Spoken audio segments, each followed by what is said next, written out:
¿Cómo están? Estamos de vuelta con este podcast especial de noviembre, conciencia de género, para hablar también de temas de violencia, de no violencia, del 25 de noviembre y de muchas otras cosas. Son especiales que estamos trabajando con el Núcleo Científico Tecnológico en Ciencias Sociales y Humanidades de nuestra Casa de Estudios, que también nos acompañó durante todo el proceso del Congreso, que les podemos contar fue todo un éxito.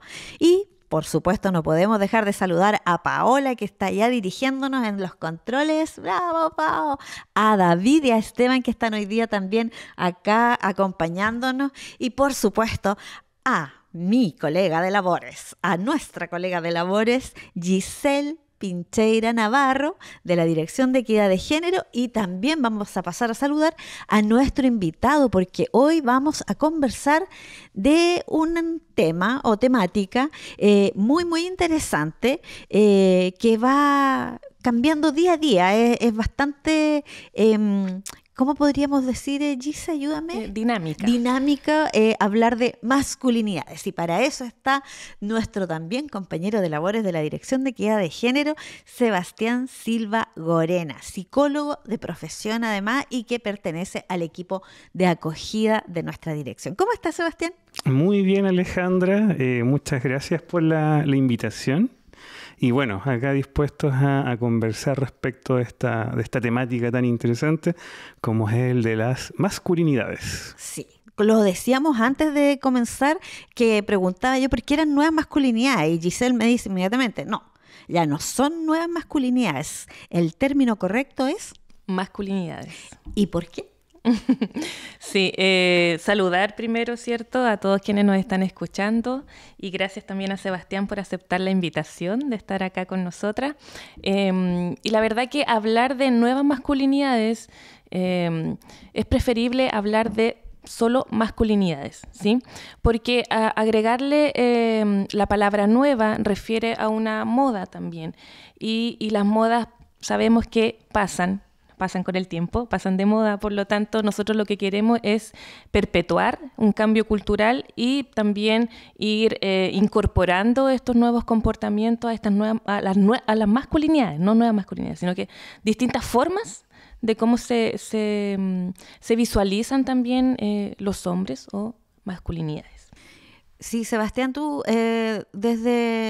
desde tu ámbito personal y profesional, ¿cómo has visto tú en los últimos tiempos el cambio que se ha ido gestando, digamos, institucionalizando de alguna manera también, respecto a las masculinidades, como para aterrizar el tema? ¿De qué hablamos cuando hablamos de masculinidades? Interesante pregunta, Alejandra. ¿De qué hablamos cuando hablamos de masculinidades? Mira, en lo más básico como concepto, cuando hablamos de masculinidades, hablamos de cómo es que se construye o se expresa la identidad masculina. Esto en base, digamos, a la influencia que tiene la sociedad, la cultura o incluso también elementos personales ya de nuestra propia biografía, y que van construyendo la forma en que vamos a experimentar estas características, estos rasgos de ser masculino, ¿ya? En la actualidad, al menos se quiere llegar a un tránsito de esta concepción tradicional de lo que era ser masculino a una forma que contemple mayores diversidades en este concepto, y que de alguna manera entienda de que no hay una forma homogénea o de alguna manera única en la que se pueda entender lo que es ser masculino en la sociedad actual, ¿ya? Esto en contraste a lo que ocurría en décadas pasadas. Y ahí, como yendo un poquito a la base de tu pregunta, de cómo es que yo he visto estos cambios, obviamente, claro, pues, si uno se remonta, por ejemplo, a la época de los padres de uno, ¿no es cierto? Uno ahí podría pensar de cuál era la concepción de ser masculino, ¿ya? Cuáles eran de alguna manera como los roles de género que se vinculaban a... ¿Las cualidades? Exactamente, ¿no es cierto? Uno podría pensar de que, por ejemplo, en la década del 80, del 70... una característica esencial de la masculinidad era el ser, por ejemplo, proveedor dentro de un hogar, ¿no es cierto? Entonces ahí uno puede darse cuenta, por ejemplo, que en las épocas más contemporáneas, en la actualidad, uno podría verse en un escenario, por ejemplo, yendo, digamos, un ejemplo bien práctico, el de la pandemia, por ejemplo, en donde uno observaba, por ejemplo, que el hombre de la familia quedaba sin una fuente de ingreso y quien debía asumir de alguna manera la carga, digamos, de traer estos ingresos fue la mujer, por ejemplo, a través de algún emprendimiento. Entonces, la pregunta que cabe hacerse, ese hombre, al haber dejado de ser proveedor, ¿deja de ser hombre? ¿Pierde sus características masculinas por el hecho de no ser proveedor? Entonces, es a eso lo que apunta este cambio conceptual de lo que es la masculinidad tradicional a estas masculinidades que logran integrar otras características también a la identidad de ser masculino. En realidad es un tema bien individual, pero también es muy de la sociedad, porque a veces o muchas veces pasa que los hombres se sienten de cierta manera en estas diferentes masculinidades, pero son los propios congéneres los que de alguna manera generan este bullying o te hacen ver diferente y hacen sentir una culpabilidad por ser de esta manera. Por ejemplo, lo emocional, sí, lo emotivo. Cuando los hombres se emocionan y lloran en una discusión, inmediatamente vamos al tema de hoy ¿quieres? ¿Cómo nos dice? Sí, no eres vamos niñita. Tan niñita, ¿no? Sí, o sí. los hombres no lloran, ¿cierto? Que eso es de muy de los 50, los hombres Así no es. lloran, los hombres son fuertes, los hombres son golpeadores, son bruscos, y me voy más atrás todavía, porque hay harta diferencia entre nosotros. Porque vamos a decir que no, No, sí, pero ¿cierto? son décadas, No. décadas. Un par de décadas, pero recuerdo perfectamente que hubo un tiempo en que decían que el hombre, para ser hombre, tenía que ser feo, hediondo y peludo. Sí. Y posteriormente vino toda esta, yo creo que lo recuerdan un poco, que los hombres comenzaron a echarse cremas. Ujú. Y tiene un nombre eso, tiene metrosexual. metrosexual. El Metrosexual. metrosexual, Ah, claro. sí. Entonces, como que esos hombres empezaron a hacer de alguna manera este cambio, esta mirada, y como que se fue aceptando de alguna manera, pero como era un tema así como, claro, los futbolistas, los cantantes, Ya. pero no se aterrizaba, Giselle. Sí, lo que pasa es que, claro, como señalan, esto tiene que ver todo con un cambio cultural, ¿ya? Por lo tanto, hablar de masculinidades también va a ser muy distinto a cómo se entienda en nuestra cultura occidental, a cómo la entiendan una cultura, ¿cierto?, oriental, o desde incluso otros países, ¿cierto?, o cultura aquí mismo en Chile. Cómo se entiende, ¿cierto?, desde norte o sur de nuestro país, va a ser muy distinta la concepción de ser hombre, ¿ya? Por lo tanto, es una construcción, depende del momento histórico, sociocultural, económico, etc. Y ahí entonces vemos estos estereotipos que mencionabas tú de decir que los hombres no lloran o del metrosexual. Pasa porque se asocia con el autocuidado y mostrar las emociones con lo femenino. Y lo femenino es vulnerable. Por lo tanto, el hombre, ¿cierto?, no puede mostrarse vulnerable porque ya se está asociando a lo femenino. ¿Y cómo mantiene esa masculinidad? Y ¿sabes qué, Giselle, si me permite antes? Sí. También a debilidad. Claro, Exacto. sí, Sí. es que lo asocian vulnerabilidad a ser débil. Por lo tanto, si yo muestro mi lado más débil, estoy perdiendo un poco esta masculinidad de la que se hablaba. Y yo creo que de ahí la importancia entonces de hacer esta reflexión respecto a este concepto del de masculinidades, porque es justamente a partir de este concepto que nosotros podemos también tener una mirada crítica y también comprensiva de cuáles eran las expectativas que habían en generaciones pasadas respecto del el rol de ser hombre, de las características de la masculinidad. Entonces, nosotros vemos que actualmente, al menos esa tendencia, digamos, de tratar como de circunscribir, digamos, al rol del hombre en solamente una dimensión, no está siendo aceptada, ¿ya? Tú hablabas hace un ratito atrás respecto del tema de la violencia de género.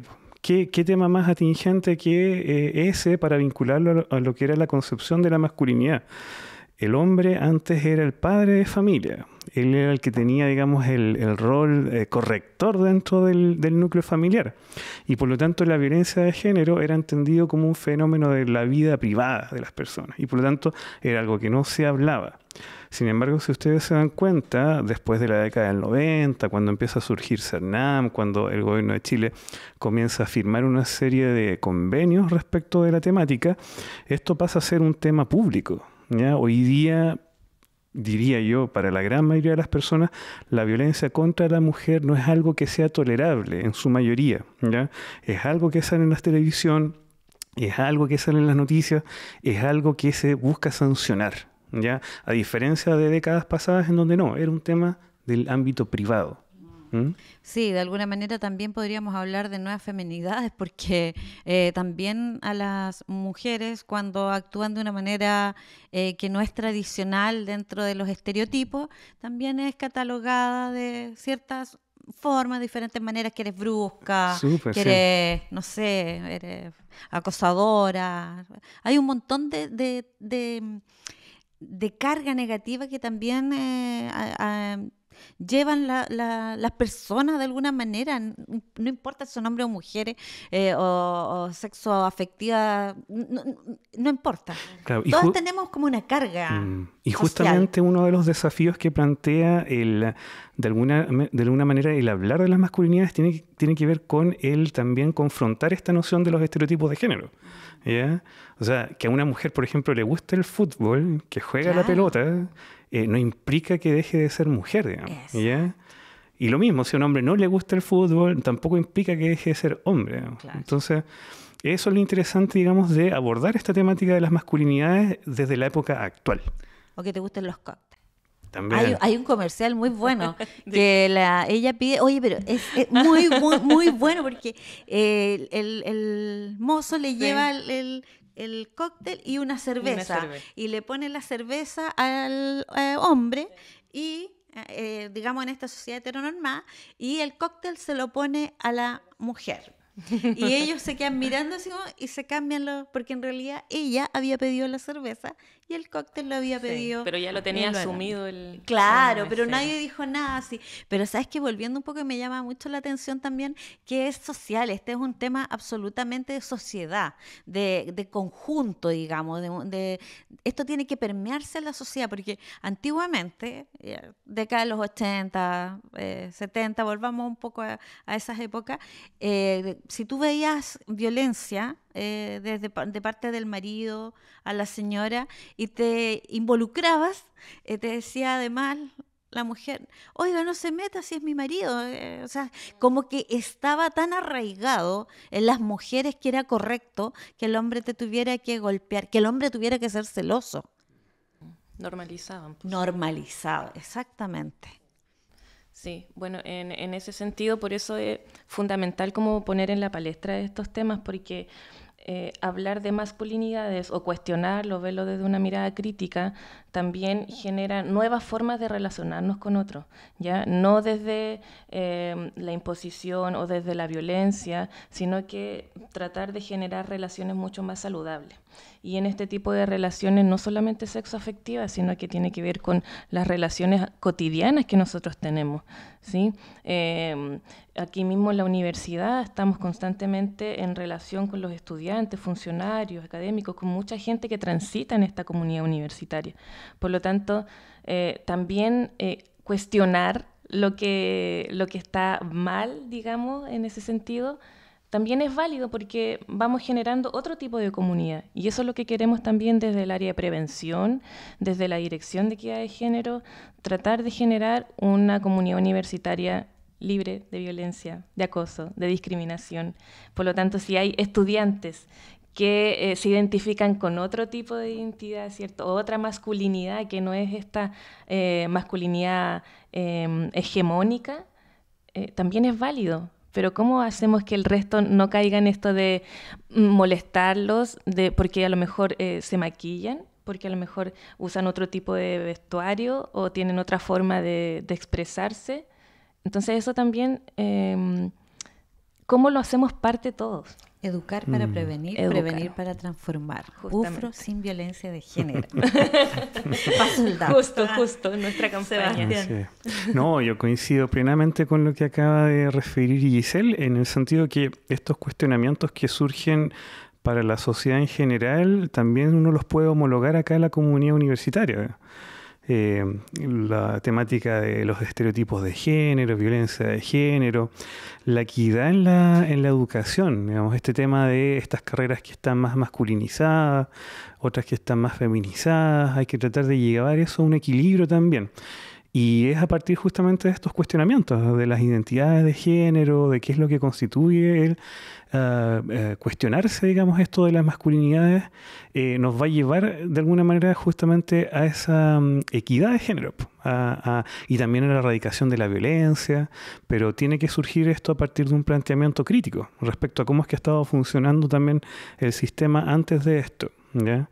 De cómo se validaba antes, digamos, la resolución de conflictos a través de la violencia, de la imposición, de cómo también está validado, digamos, el excluir o de alguna manera discriminar a las personas que optan por una carrera que no forma parte de lo que tradicionalmente era entendido como una carrera masculina o femenina, etcétera. Entonces, para todo eso es que han surgido, digamos, todos estos protocolos de actuación, estos programas de prevención. Entonces, la idea es que la UFRO cada vez vaya, digamos, evolucionando respecto de esta temática y poder ser más inclusiva, más diversa y de alguna manera un lugar seguro para todos, todas y todes. O sea, a mí me genera volver a hablar de lo colectivo, porque tú, Sebastián, mencionabas hace un rato que en general se habla de violencias hoy día mucho más que antes y que, por ejemplo, las noticias te hablan, porque es necesario un cambio desde la raíz. No es una moda, como tú decías, Giselle, porque, por ejemplo, antes era muy común ver en los titulares de los periódicos, incluso en la televisión. De hecho, había un diario, no lo voy a nombrar, pero traía la bomba sexy. El que escucha va a saber qué diario es, ¿cierto? Pero además titulaban con una falta de criterio, porque ya no es una falta de conocimiento, era falta de criterio. La mató por celos. ¿Ah? ¿Ah? Sí. ¿Qué les parece a ustedes eso? Hoy día no es tan probable que suceda, pero hace 2 semanas atrás titularon Ricitos de Oro. Sí, obviamente, claro, pues todo cambio cultural conlleva tiempo, lleva de alguna manera un periodo, digamos, de prevención, de sensibilización, perdón, que toma tiempo, ¿ya? Obviamente el cambiar el status quo genera también anticuerpos en aquellos que detentan en ese momento el poder y por lo tanto, claro, pues hacen el trabajo más difícil. Y obviamente hablar de estos temas en algún momento fue contracultura, pues, pero con el pasar del tiempo lo que antes era normalizado deja de serlo, se desnaturaliza y comienza esta otra forma de vincularse a ser la norma. Y esa es la idea, pues el profundizar en aquello, que la mayoría entienda esto como normal. Hay estudios que dicen que para que las mujeres y los hombres tengamos los mismos iguales, Sí. En cuanto a Eliminar brechas. a las brechas y todo, claro, tienen que pasar muchos años, pero creo, y no sé qué opinan ustedes aquí, es un buen tema también para poner en la mesa, que nosotros no tenemos que olvidarnos que como sociedad estuvimos 17 años en una dictadura y nos hizo, por lo menos a las personas que vivimos en esa etapa de nuestro desarrollo, digamos, era un estereotipo. O sea, a las mujeres las detenían porque usaban pantalones, a los hombres porque usaban el pelo largo. Entonces, nos criamos, y no es por defender un poco a las generaciones más antiguas, digamos, pero sí nos crearon con una mentalidad de lo heteronormado, o sea, hombre es pelo corto, ordenado, ¿eh? La mujer se tiene que sentar con las piernas juntas, no puede usar la falda más arriba o el escote, o el maquillaje, porque inmediatamente tenía todos estos nombres, ¿ya? Entonces, creo yo, no sé qué opinan ustedes, que también esto nos formó a muchas generaciones respecto a lo heteronormado. O sea, para todo lo que no era mal visto o era cuestionado o era del cuchicheo, Sí. ¿por qué? Y hoy creo yo que las nuevas generaciones de alguna manera han ido perdiendo un poco el temor también a eso. Yo diría de los 35 para abajo ya están como más permeados, como que no les llama la atención. ¿Y para qué decir los niños? Los niños hoy día son una generación totalmente distinta. Antes uno le da, pero si nosotros nos criamos, y lo voy a hablar bien personal, yo tengo 20 siempre, pero decía, te prometo, había un señor que decía que eran humanoides. Si el hombre no estaba estructurado de acuerdo a las normas de cierto sector, eran humanoides. Entonces, por eso tenemos estos uniformes tan prusianos, digamos, para no utilizar otros nombres, ¿ya? Pero sí, bastante prusianos. Éramos bastante prusianos, sí. 17 años de harto prusiano.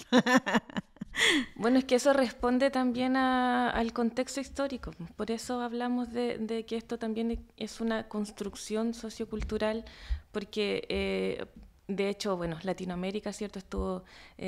Vivió dictaduras, casi todos los países, entonces eso también conlleva un peso a las personas que vivieron durante ese proceso. Y es un proceso de transformación, de cambio de identidad y también de mucho prejuicio, porque como dices tú, las personas que tenían ciertas formas de expresar, digamos, en la vestimenta o hasta incluso el pelo, ya eran catalogados, digamos, personas peligrosas para el gobierno en el que estaba. Entonces, revolucionario mal uso. Eso, revolucionario y mal. Entonces, ¿cómo también entenderlo desde ahí? Voy a ponerme, ¿cierto?, en esa posición de que es complejo, pensando en estos cambios que se viven ahora, como todos los conceptos también, de repente entablar una conversación con una persona mayor de 60 o 50 también se nota esta brecha, ¿cierto?, generacional, o al hablar de identidad de género, masculinidad, es como, ¿pero qué está hablando?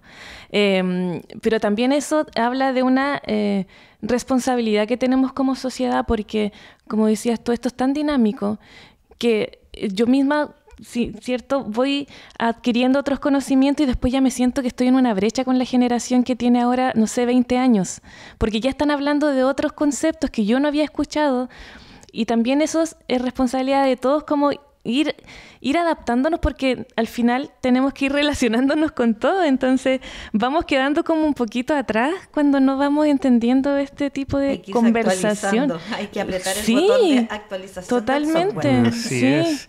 Y claro, también es muy importante el asumir también ese rol que se señala mucho de ser agente de cambio. Pues, o sea, de la misma manera que uno conoce de estos nuevos conceptos, que uno los entiende, también el aplicarlos en la vida cotidiana. El ejemplo, de alguna manera, es lo que también va enseñando.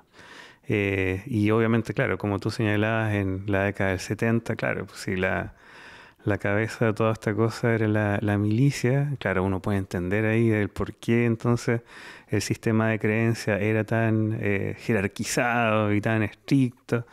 Pero hoy en día estamos en otra sociedad, en una sociedad que es más libre y que por lo tanto tiene la oportunidad justamente de hacerse estos cuestionamientos, cosa que no hubiese pasado antes. Sí, porque además afectó a la cultura también. O sea, eso es un conjunto de herramientas que quedaron atrás, que pudimos haberlas tomado mucho tiempo antes, pero que le tocó a la generación de ahora enseñarnos a aceptar las diversidades y no solamente las diversidades en las masculinidades, que podemos tener un hombre que juega rugby o fútbol americano, pero que le gustan las películas de monitos, no sé, o que le gustan las películas románticas, o a las mujeres que le gustan el automovilismo, ponte tú, no sé.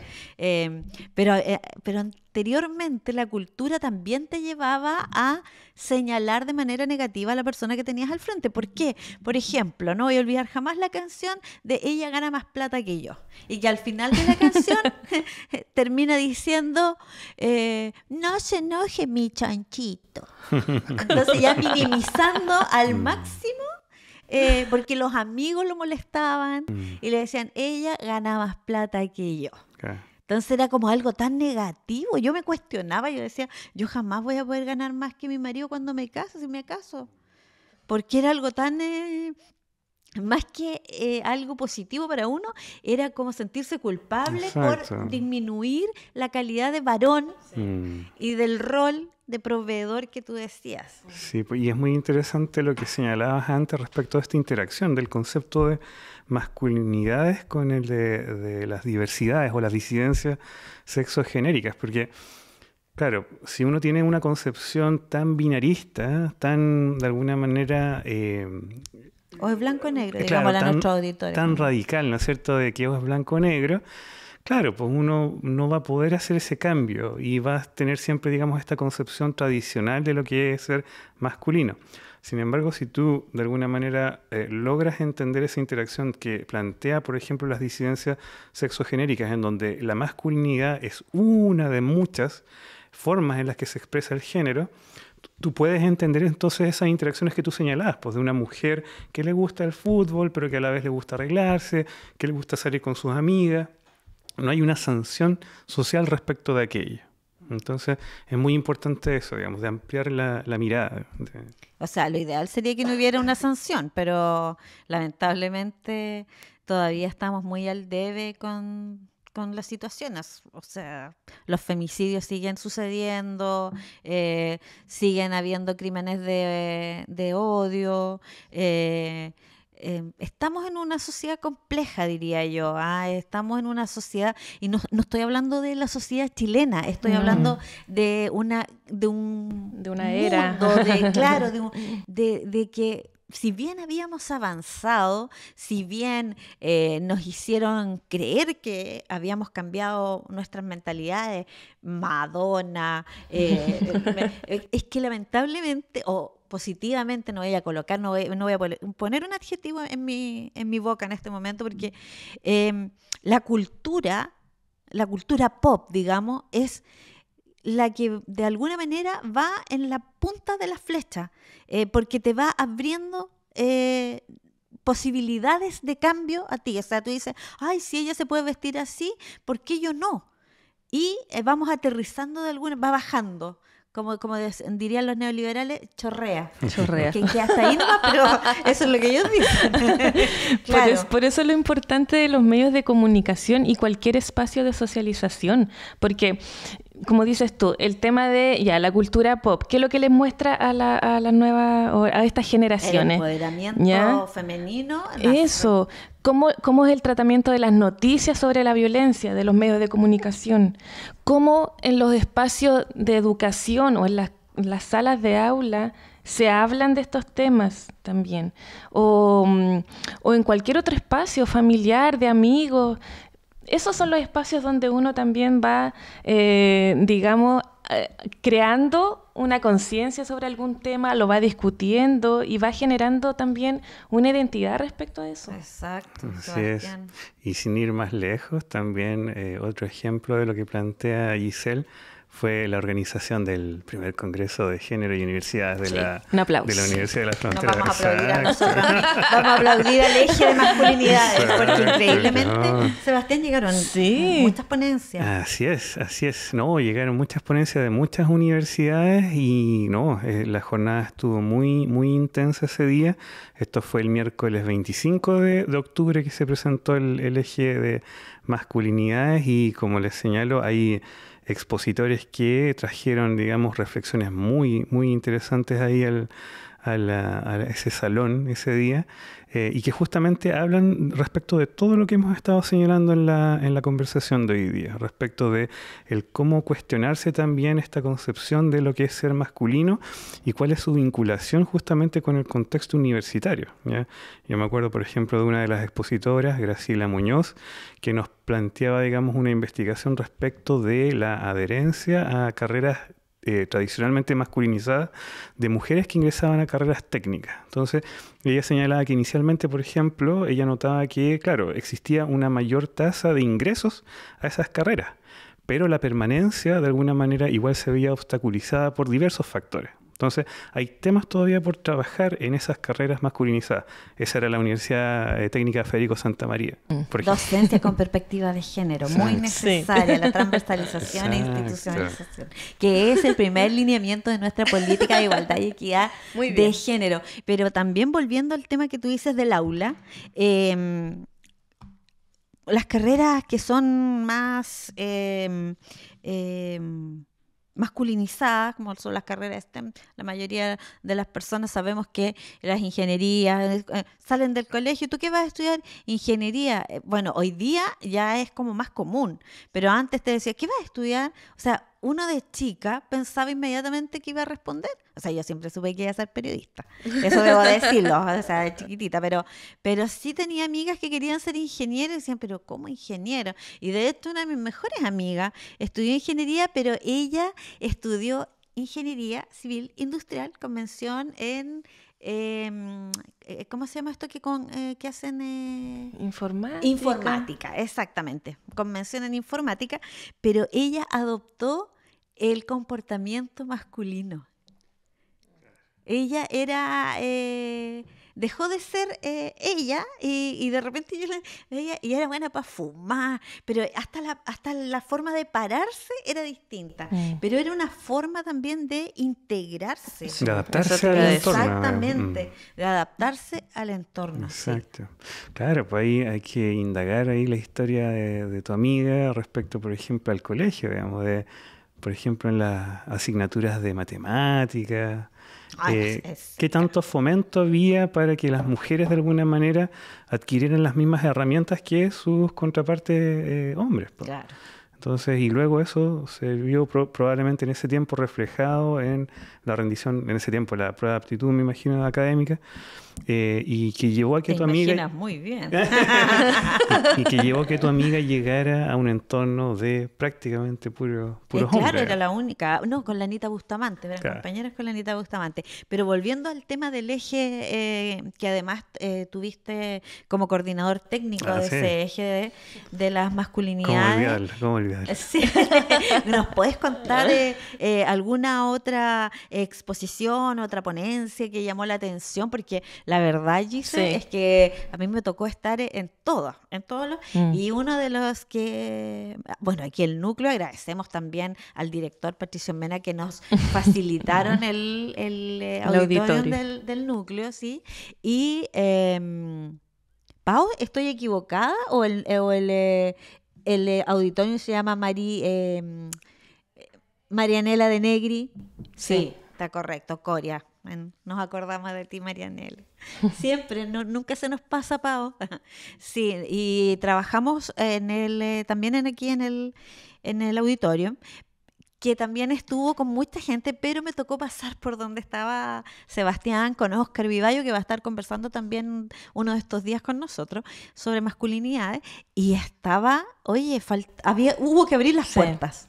Hubo que abrir las puertas para que pudieran escuchar. Sí, no, es que hubo exposiciones muy interesantes. De las que más me acuerdo yo, está la de Alió Charidani, de la Universidad de Valparaíso, que nos mostró la experiencia práctica en talleres de teatro que él realizaba con estudiantes de posgrado de la universidad, en donde de alguna manera ponía un punto crítico respecto justamente al concepto de las masculinidades, de cómo se ha estado trabajando en la actualidad, ¿ya? Él nos planteaba en esa exposición que, claro, el concepto de masculinidades, tal como lo conocemos en la sociedad actual, ha sido un concepto trabajado en su gran mayoría por hombres hetero cisgénero, ¿ya? Pero él nos planteaba... Seba, por favor, ¿nos puedes explicar lo que nos dijiste? Porque tienes que pensar que nos escuchan personas que dicen, dijo 4 palabras y ¿qué quiso decir? ¿Seré yo, señor?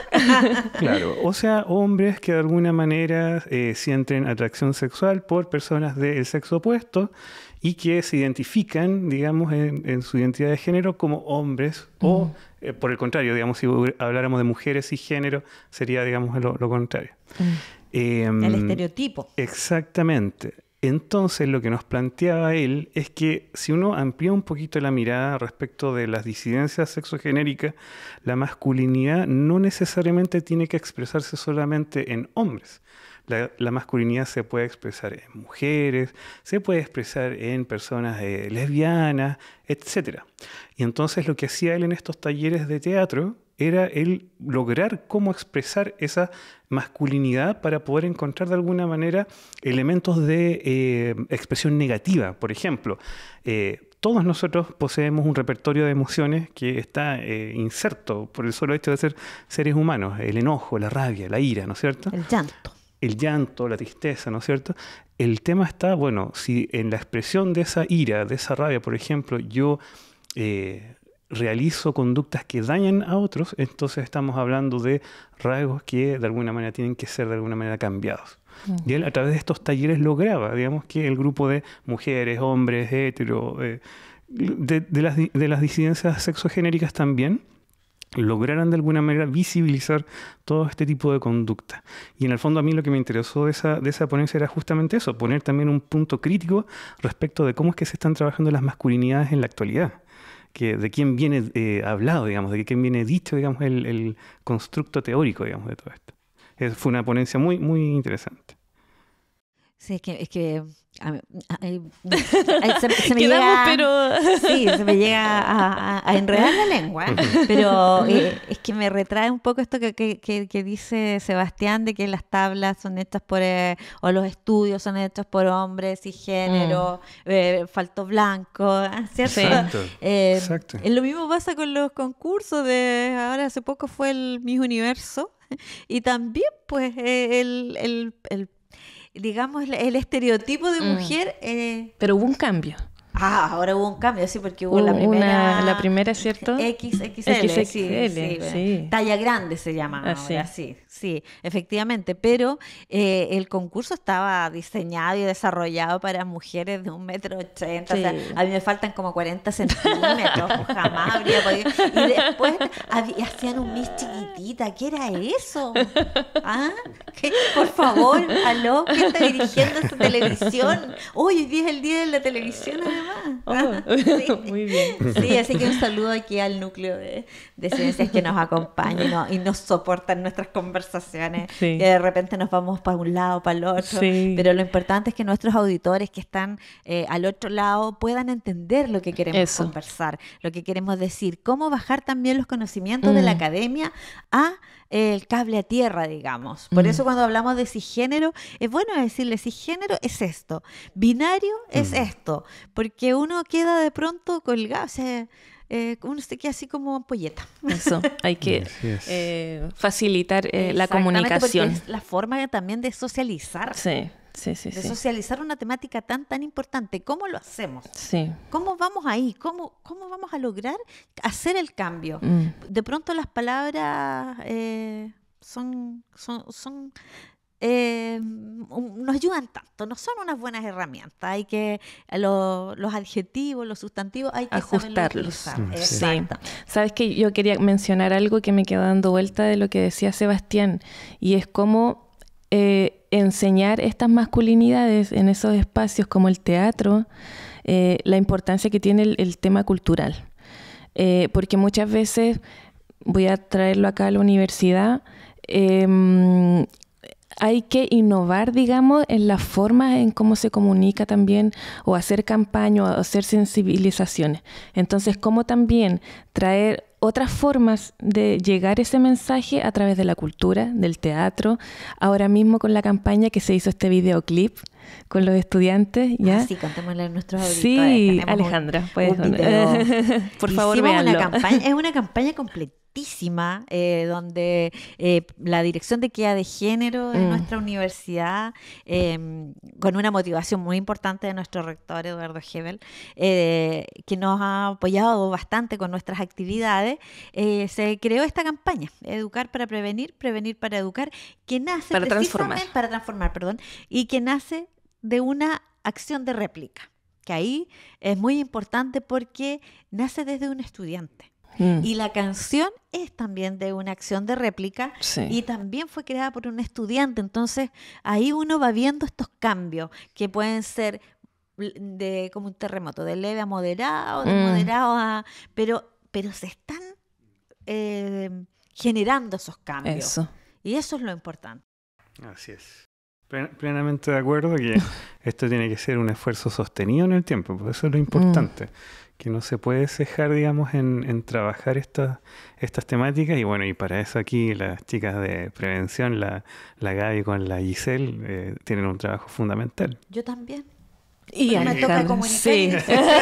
Somos el trío dinámico. Sí, somos el trío, pero además debemos decir todo que también equipo, trabajo, claro. Es todo el equipo. Y en lo personal las comunicaciones son transversales a todos los equipos. Yo iba a decir, y por sobre todo, Alejandra. Y ahí me voy a agarrar yo, porque respecto al curso de monitores. Exacto, sí, así ya iba. Sí, que ahora vamos a hacer la certificación este viernes 24. Es súper interesante lo que pasa ahí porque tenemos más de 100 estudiantes que se van a certificar, y de esos 100 estudiantes, alrededor de 13, si no recuerdo mal, son varones y el resto son mujeres. ¿Qué nos habla eso?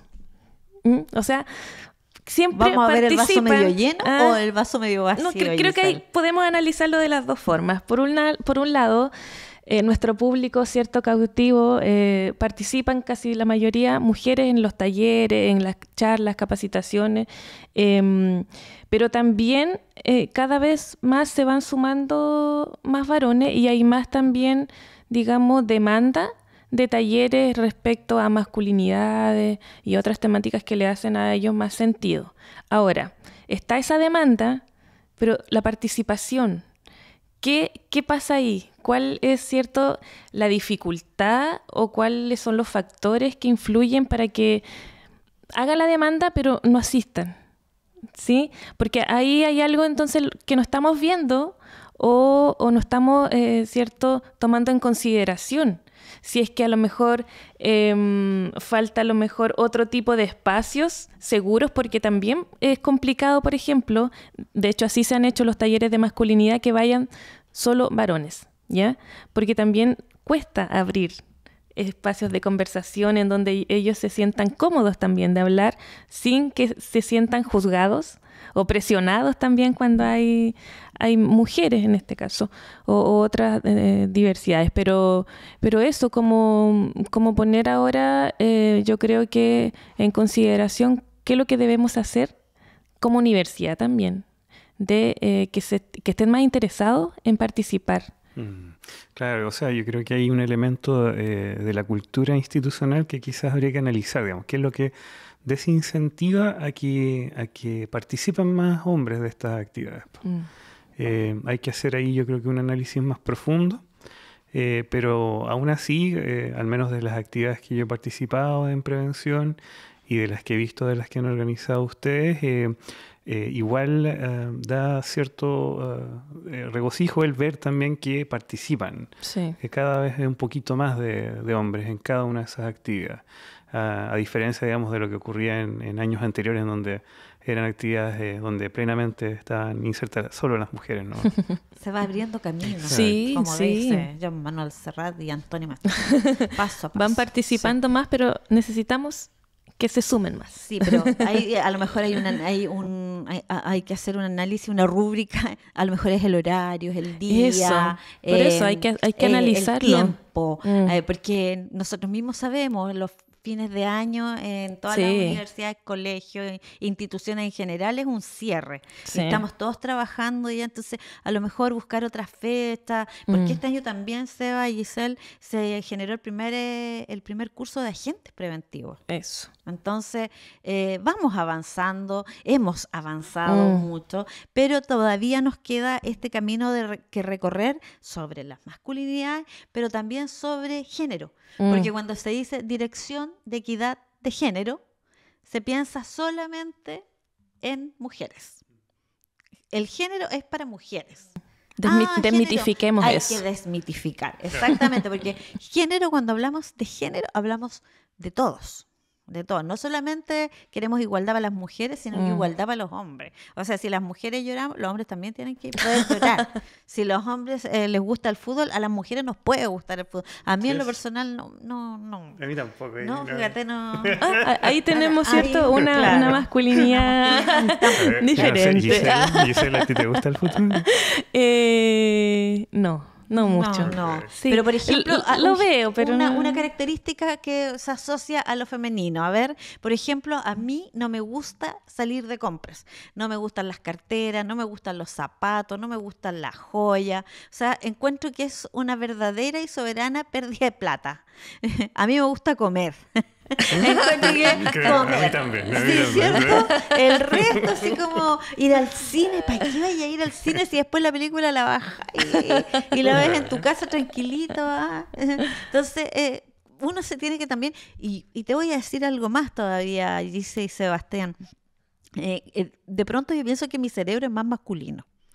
Tengo mi forma de trabajar, de ver la vida, es bastante más masculinizada en estos estereotipos. Y la idea entonces de que esa forma de ver la vida tenga el respeto de parte del resto de la sociedad.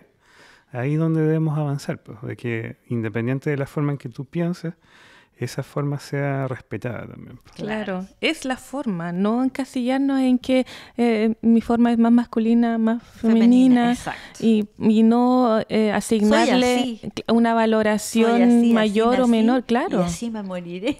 Pero también voy a hacer mi mea culpa, porque yo fui mamá súper joven.